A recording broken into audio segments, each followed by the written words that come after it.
بعد توحید کے مت والوں، شمع رسالت کے پروانوں، غوث و خواجہ و رضا کے دیوانوں، آئیے کچھ سننے اور سنانے سے پہلے ہم اور آپ عقیدت و محبت کے ساتھ حضور سرور کائنات فخر موجودات بے کسوں کی کس بے بسوں کی بس خسرت خوباں سیاح لا مقام مالک ہر انس و جان ساری کائنات کے مرکز عقیدت جناب احمد مجتبی محمد مصطفیٰ صلی اللہ تعالی علیہ وسلم کی بارگاہ بے کس پناہ میں درود شریف کا ہدیہ نچھاور کریں اور پڑھیں اللہم صلی علی سیدنا و مولانا محمد معدن جود الکرم و آلہ و صحابہ و بارک وسلم صلاۃ و سلام علیک یا رسول اللہ صلی اللہ علیہ وسلم۔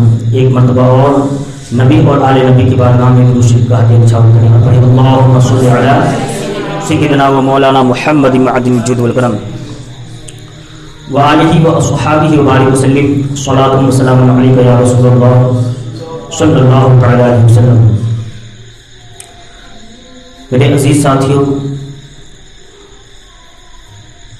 آج محرم الحرام کی 5ویں شب ہے اور کل 5ویں تاریخ ہے۔ آج میں آپ سب کے سامنے خلیفۃ المسلمین خلیفہ اول حضرت سیدنا ابوبکر صدیق رضی اللہ تعالیٰ عنہ کی شان میں کچھ باتیں آپ تک پہنچانے کی کوشش کروں گا۔ آپ اپنے ذہن و فکر کو حاضر رکھیں اور میری باتوں کو غور سے سماعت کریں گے انشاءاللہ۔ حضرت سیدنا ابوبکر صدیق رضی اللہ تعالیٰ عنہ سرکار کی جانثار صحابی ہیں اور اسلام لانے میں اولین میں سے ہیں، جو آگے میں چل کر بتاؤں گا۔ حضرت سیدنا ابوبکر صدیق رضی اللہ تعالیٰ عنہ مکہ شریف میں پیدا ہوئے اور بچپن ہی سے ان کی طبیعت کے اندر یہ چیز پائی جاتی تھی کہ انہوں نے شراب کو کبھی ٹچ نہیں کیا۔ دو خصوصی وجہ حضرت سیدنا ابوبکر صدیق رضی اللہ تعالیٰ عنہ کی یہ تھی، ایک یہ کہ انہوں نے کبھی شراب کو ٹچ نہیں کیا، کبھی شراب کو نہیں پیا۔ مکہ شریف میں اس عرب میں حالات یہ تھے کہ جو شراب نہیں پیتا تھا اسے نامرد کہتے تھے، اسے بیوقوف سمجھتے تھے۔ یعنی عرب کا یہ حال تھا کہ ہر مٹکی کے اندر شراب، یعنی پورا عرب شراب کے اندر ڈوبا ہوا تھا، اور ایسے ماحول میں شراب نہ پینا یہ ایک بڑی بات تھی۔ ہر کوئی شراب پینے پر فخر سمجھتا تھا۔ امیروں کے یہاں جائیے تو شراب، غریبوں کے یہاں جائیے تو شراب، یعنی ہر جگہ شراب شراب۔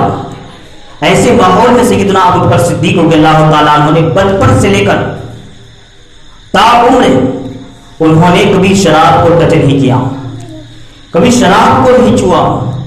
آخر ایک دن کسی نے پوچھ لیا، سیدنا ابوبکر صدیق آپ نے شراب کیوں نہیں پیا، آپ شراب کیوں نہیں پیتے، حالانکہ یہ تو بڑے بڑے کی شان ہوا کرتی ہے۔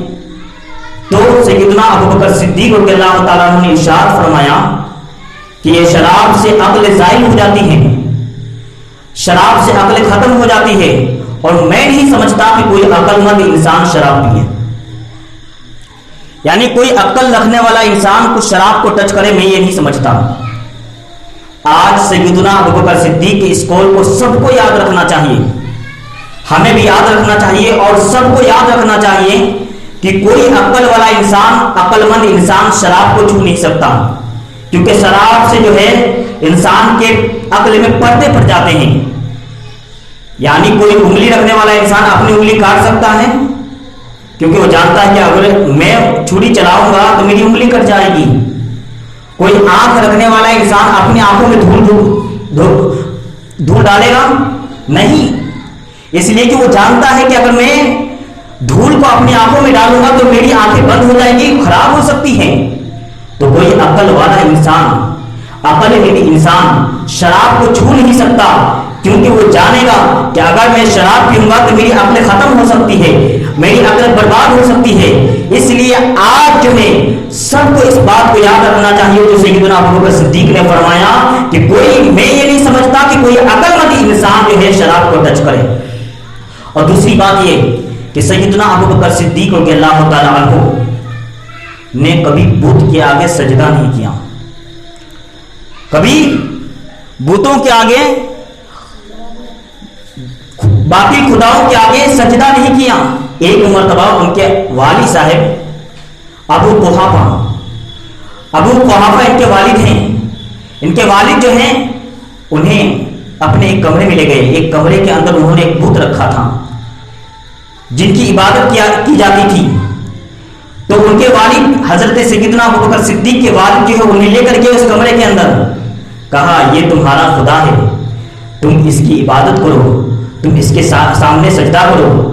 سیدنا ابوبکر صدیق رضی اللہ تعالیٰ عنہ نے اس وقت بچپنے کے عالم میں اس بت سے کہتے ہیں اے بت تم میرا خدا ہے، چل تیرے سامنے جو لڈو وغیرہ جو سامان رکھے ہوئے پرساد اس کو کھا. دیکھا کہ بت نے کوئی حرکت نہیں کی، وہ تو بت ہے پتھر کی مورتی ہے، وہ کیا کھائے گی، اس کے زبان کیسے ہلیں گے. تو جب دیکھا کہ کوئی حرکت نہیں ہو رہی ہے تو کہا دیکھ، انہوں نے اپنے کپڑے اتار لیے، کہا میں ننگا ہوں مجھے کپڑا پہنا. کہا دیکھا اس نے کپڑا بھی نہیں پہنایا، بھلا وہ پتھر کی مورتی کیسے کپڑا پہنا سکتی ہے. پھر کہا دیکھ اگر تو میرا خدا ہے، دیکھ میں تجھے پتھر مارتا ہوں، تو اپنے آپ کو مجھ سے بچا لے. ایک پتھر اٹھا کے مارا مگر وہ بت تو گر گیا، مگر اس نے اپنے آپ کو بچا نہیں سکا. کہا جو اپنے آپ کو بچا نہ سکے وہ میرا خدا کیسے ہو سکتا ہے. میرے عزیز ساتھیوں، کہنے کا مطلب یہ ہے کہ سیدنا ابوبکر صدیق رضی اللہ تعالیٰ عنہ بچپن ہی سے نہ شراب کے عادی تھے اور نہ انہوں نے کسی بت کے سامنے سجدہ کیا. سیدنا ابوبکر صدیق رضی اللہ تعالیٰ عنہ قریش کے شریف گھرانوں میں سے ہیں، سرداروں میں سے ہیں. وہ جو ہیں لوگوں کو معاملات سلجھایا کرتے تھے، ایک بہت بڑے بزنس مین بھی تھے، بہت بڑے تاجر بھی تھے. ایک مرتبہ جب آپ کی عمر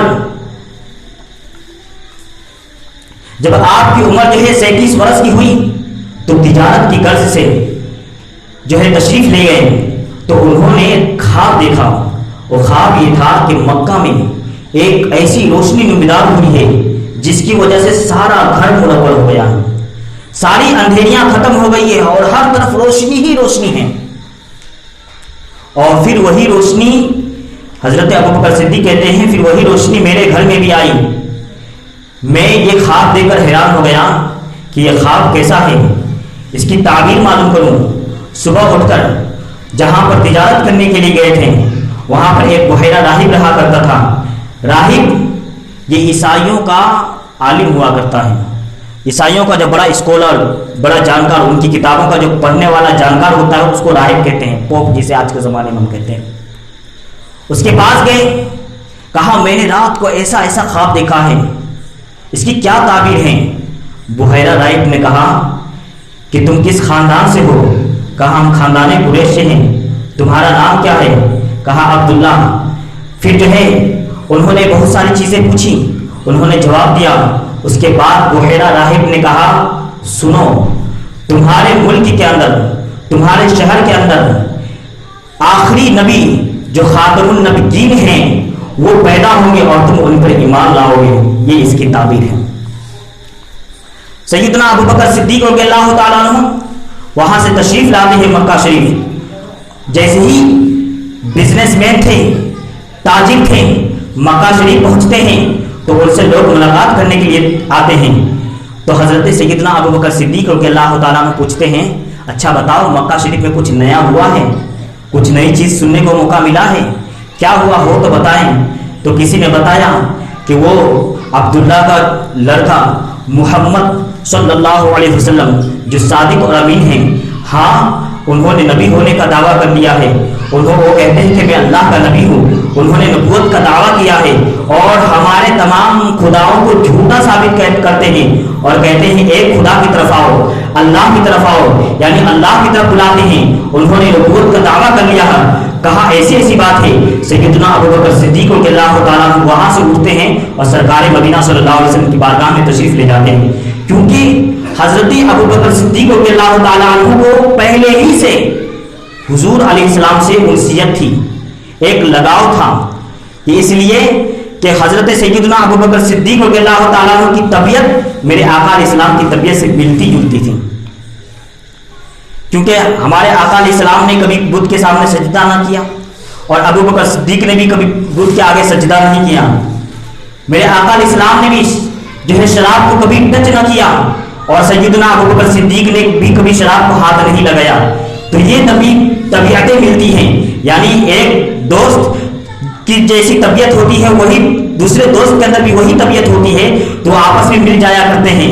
تو گویا کہ سیدنا ابوبکر صدیق رضی اللہ تعالیٰ عنہ کو سرکار سے بے حد جو ہے لگاؤ تھا، اس واسطے سے بھی ان سے بے حد پیار تھا۔ آخرکار سیدنا ابوبکر صدیق رضی اللہ تعالیٰ عنہ وہاں سے اٹھتے ہیں، حضور علیہ السلام کی بارگاہ میں تشریف لے جاتے ہیں اور عرض کرتے ہیں یا رسول اللہ صلی اللہ علیہ وسلم، میں نے آپ کے تعلق سے کچھ سنا ہے کہ آپ نے نبی ہونے کا دعویٰ کیا، کیا سنا ہے؟ تو میرے آقا علیہ السلام نے ارشاد فرمایا، اے ابوبکر تم نے وہی سنا ہے جو بحیرہ راہب نے کہا ہے کہ تمہارے ملک کے اندر ایک نبی آخری خاتم النبیین حضرت محمد صلی اللہ علیہ وسلم پیدا ہوں گے اور تم ان پر ایمان لاؤ گے، یعنی تم نے وہی سنا ہے جو بحیرہ راہب نے کہا ہے۔ بس اتنا سننا تھا۔ حضرت سیدنا ابوبکر صدیق رضی اللہ تعالیٰ عنہ نے کہا اشہد ان لا الہ الا اللہ واشہد ان محمد رسول اللہ صلی اللہ علیہ وسلم، میں گواہی دیتا ہوں کہ اللہ کے سوا کوئی معبود نہیں اور اے محمد صلی اللہ علیہ وسلم آپ اللہ تعالیٰ کے سچے رسول ہیں۔ حضور علیہ السلام ارشاد فرماتے ہیں کہ میں نے جس پر بھی ایمان اور اسلام پیش کیا تو اس نے کچھ تجسس کیا، کچھ سوال پوچھے، کچھ لوگوں نے معجزات طلب کیے، مگر سیدنا ابوبکر صدیق ایک ایسی ذات ہے کہ جب میں نے ان پر اسلام پیش کیا تو کوئی سوال نہیں، کوئی کوشچن نہیں، انہوں نے فوراً اسلام قبول کر لیا۔ یہ سیدنا ابوبکر صدیق رضی اللہ تعالیٰ عنہ کی ذات میرے دوستوں، اور سیدنا ابوبکر صدیق رضی اللہ تعالیٰ عنہ سب سے پہلے مسلمان، سب سے پہلے اسلام لانے والوں میں سے ہیں۔ کچھ لوگ کہتے ہیں کہ مولائے کائنات سب سے پہلے اسلام لانے والے ہیں، حدیثوں میں ہیں۔ کچھ لوگ حدیثوں کے اندر یہ بھی ہیں کہ ماں خدیجہ کبریٰ رضی اللہ تعالیٰ عنہ انہوں نے سب سے پہلے اسلام قبول کیا، اور جو ہے کچھ روایتوں میں یہ ہے کہ حضرت زید بن حارثہ نے جو ہے اسلام قبول کیا سب سے پہلے۔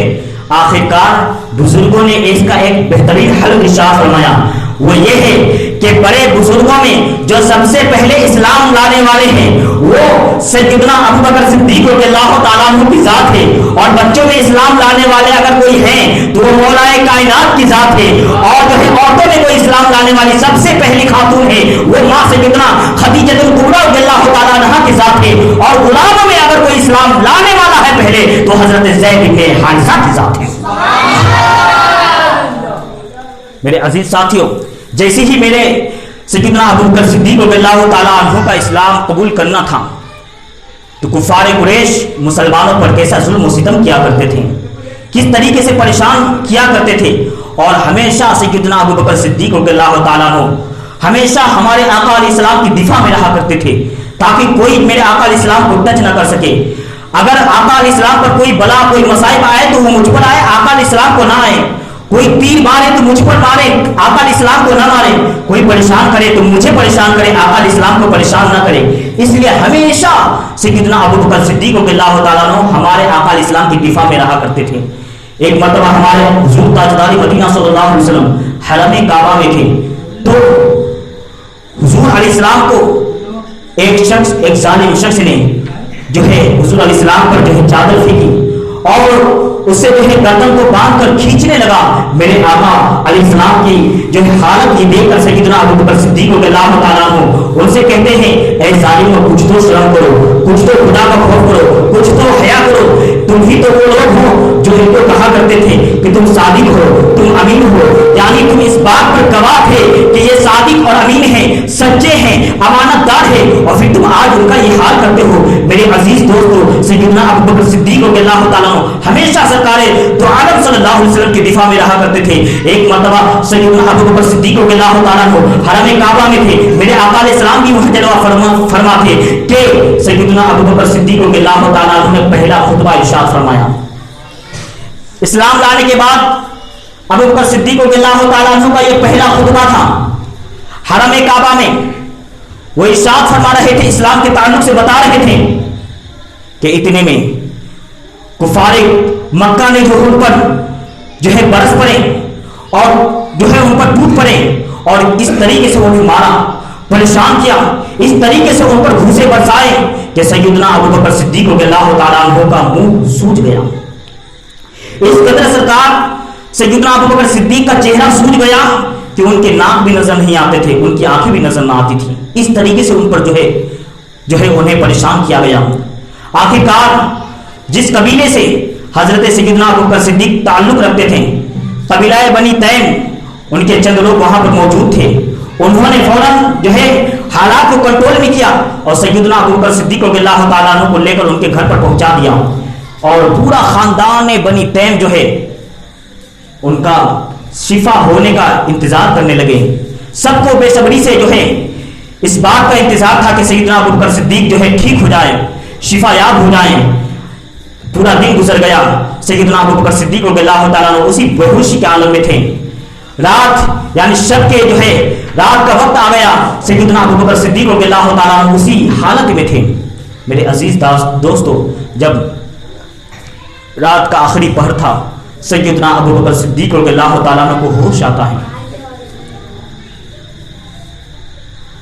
وہ بیدار ہوتے ہیں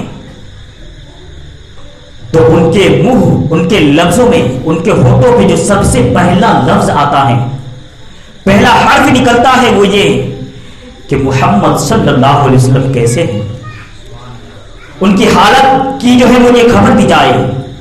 ان کی ماں ام الخیر جو اسلام نہیں لائی تھی, اس نے کہا اے ابو بکر تم کس کے بارے میں حال معلوم کرنا چاہتے ہو؟ محمد کے بارے میں. ارے اسی محمد کے بارے میں, اسی محمد کے تعلق سے تو تمہارا یہ حال ہوا ہے. تم کیوں ان کا سپورٹ کرتے ہو؟ ان کا دامن چھوڑ دو تاکہ جو ہے تم ٹھیک رہو. جب تک تم ان کا سپورٹ کرو گے لوگ تمہارے ساتھ یہ برتاؤ کرتے رہیں گے, تم پر اس طریقے سے ظلم کرتے رہیں گے, اس لیے ان کو چھوڑ دو. سیدنا ابو بکر صدیق رضی اللہ تعالیٰ عنہ کو جواب سنو میرے بھائیو. سیدنا ابو بکر صدیق رضی اللہ تعالیٰ عنہ ارشاد فرماتے ہیں, اے میری ماں, جو ان کی محبت میں جو اس طریقے سے ظلم سہنے کی جو مزہ ہے وہ جو ہے ان کا دامن چھوڑنے میں مزہ نہیں ہے. ان کے دامن کو چھوڑ کر زندگی گزارنے میں وہ مزہ نہیں جو ان کے سپورٹ کر کے, ان سے محبت کر کے مار کھانے میں جو مزہ ہے, ان کے دامن چھوڑنے میں وہ مزہ نہیں ہے. سیدنا ابو بکر صدیق رضی اللہ تعالیٰ عنہ کی والدہ, ان کی ماں کہتی ہے ام الخیر, بیٹا یہ پانی پی لے, بیٹا یہ دودھ پی لے تاکہ تو ٹھیک ہو جائے, تاکہ تو تندرست ہو جائے. مگر سیدنا ابو بکر صدیق کہتے ہیں نہیں ماں, جب تک کہ مجھے خبر نہ دی جائے کہ میرے آقا و مولا کیسے ہیں, میں پانی کو ٹچ نہ کروں گا, میں دودھ کو نہیں چھوؤں گا. اس لیے سب سے پہلے آقا علیہ السلام کی مجھے خبر دے دی جائے. سیدنا ابو بکر صدیق کی والدہ ام الخیر کہتی ہے, آخر بتاؤ میں کیسے معلوم کروں کہ آقا کیسے ہیں, میں کیسے پتہ لگاؤں کہ محمد صلی اللہ علیہ وسلم کی حالت کیسی ہے؟ تو کہا ایک راستہ ہے, وہ راستہ یہ ہے کہ عمر کی بہن ام جمیل کو اس بات کی خبر ہوگی کہ آقا علیہ السلام کیسے ہیں, کیونکہ سیدنا ابو بکر صدیق جانتے ہیں کہ ان کی بہن ابھی ایمان لا چکے ہیں, ان کی بہن نے اسلام قبول کر لیا ہے. تو سیدنا ابو بکر صدیق کی والدہ ام الخیر جو ہے ان کی بہن کے پاس, حضرت عمر کی بہن کے پاس پہنچتی ہے اور کہتی ہیں بتاؤ محمد صلی اللہ علیہ وسلم کیسے ہیں, ان کی حالت کی مجھے خبر دی جائے. تو ام جمیل کہتی ہے تمہیں کیا کرنا ہے ان کے بارے میں معلوم کر کے, کیونکہ وہ جانتی ہے کہ انہوں نے اسلام تو بھی قبول نہیں کیا ہے, کیوں ان کے بارے میں جو ہے اس چیز کی خبر رکھنا چاہتے ہیں. پوچھا کہ تمہیں اس سے کیا لینا دینا, کیوں پوچھنا چاہتی ہو؟ کہا بات ایسی ہے کہ میرا بیٹا ابو بکر جو ہے ان کے بارے میں دریافت کرنا چاہتا ہے, پوچھنا چاہتا ہے کہ محمد صلی اللہ علیہ وسلم کیسے ہیں. کہا کیوں؟ اس لیے کہ میں نے اسے پانی پیش کیا تو اس نے پانی سے انکار کر دیا. میں نے دودھ پیش کیا، بیٹا دودھ پی لے. کہا میں اس کو بھی نہیں چھوؤں گا جب تک کہ محمد کے بارے میں مجھے خبر نہ دی جائے. میرے عزیز ساتھیوں، اس لیے پہلے جو ہے وہ حضرت ام جمیل کہتی ہے ٹھیک ہے میں جانتی ہوں کہ میرا آقا علیہ السلام کہا ہے، مجھے فوراً تم جو ہے اپنے گھر پر لے کر چلو. حضرت ام جمیل کو سیدنا ابوبکر صدیق کی ماں ام الخیر لے کر اپنے گھر پر پہنچتی ہے اور جا کر جو ہے سیدنا ابوبکر صدیق سے ان سے ملا دیتی ہے. سیدنا ابوبکر صدیق رضی اللہ تعالیٰ عنہ کہتے ہیں کہ فوراً محمد صلی اللہ علیہ وسلم کی بارگاہ میں، میرے آقا علیہ السلام کی بارگاہ میں پہنچایا جائے. سیدنا ابوبکر صدیق رضی اللہ تعالیٰ عنہ کو وہ دونوں جو ہے سہارا دے کر ان دونوں خاتون کی مدد سے سیدنا ابوبکر صدیق رضی اللہ تعالیٰ عنہ حضور علیہ السلام کی بارگاہ میں، اس وقت حضرت میرے آقا علیہ السلام حضرت زید بن ارقم کے گھر میں آرام فرما تھے، جلوہ افروز تھے، وہاں پر پہنچتے ہیں اور پہنچنے کے بعد سیدنا ابوبکر صدیق کہتے ہیں یا رسول اللہ آپ کی طبیعت کیسی ہے، آپ کیسے ہیں؟ میرے آقا علیہ السلام جب سیدنا ابوبکر صدیق اپنے محبوب اپنے جو ہے عاشق کا یہ حال دیکھتے ہیں کہ وہ اس کا یہ برا حال ہے، یہ دیکھنے کے بعد میرے آقا علیہ السلام جو ہے اسے جو ہے سیدنا ابوبکر صدیق کو اپنے سینے سے لگا لیتے ہیں، ان کے جو ہے ماتھے پر کو چومتے ہیں اور بے شمار دعائیں دیتے ہیں. میرے عزیز دوستو، ہر وقت جو ہے سیدنا ابوبکر صدیق رضی اللہ تعالیٰ عنہ اس بات کے لیے تیار رہا کرتے تھے کہ کوئی تیر بھی جو آقا علیہ السلام کو چھو نہ سکے اس سے پہلے جو ہے میرے سینے میں آ کر لگے. اس لیے سیدنا ابوبکر صدیق رضی اللہ تعالیٰ عنہ جب بھی کبھی چلا کرتے تھے میرے آقا علیہ السلام کے ساتھ تو کبھی آگے چلتے تھے، کبھی پیچھے چلتے تھے، کبھی دائیں چلتے تھے، کبھی بائیں چلتے تھے. میرے آقا علیہ السلام نے پوچھ لیا اے ابوبکر صدیق یہ چلنے کا انداز کیوں ہے؟ کبھی تم پیچھے چلتے ہو تو کبھی آگے چلتے ہو، کبھی دائیں چلتے ہو تو کبھی بائیں چلتے ہو، آخر وجہ کیا ہے؟ سیدنا ابوبکر صدیق فرماتے ہیں یا رسول اللہ صلی اللہ علیہ وسلم عرض کرتے ہیں اس لیے میں آپ کے آگے پیچھے دائیں بائیں چلتا ہوں تاکہ آپ کو کوئی دشمن تیر مارنا چاہے تو سب سے پہلے میرے سینے پر تیر لگے، آپ کو نہ لگے. کوئی آپ پر ظلم کا نشانہ بنانا چاہے تو وہ ظلم کا نشانہ مجھے بنائے، آپ کو نہ بنائے. یا رسول اللہ صلی اللہ علیہ وسلم میں چاہتا ہوں کہ میری ذات آپ پر قربان ہو جائے. میرے عزیز دوستو،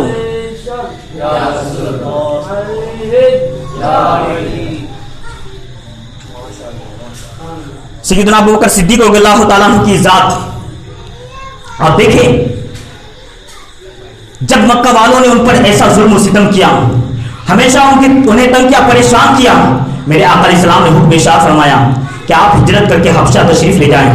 سیدنا ابوبکر صدیق رضی اللہ تعالیٰ عنہ جو ہے سامان سفر باندھتے ہیں اور حبشہ کے لیے نکل جاتے ہیں. راستے میں ابن دبنہ ایک بہت بڑا بہادر عرب کا وہ مل جاتا ہے.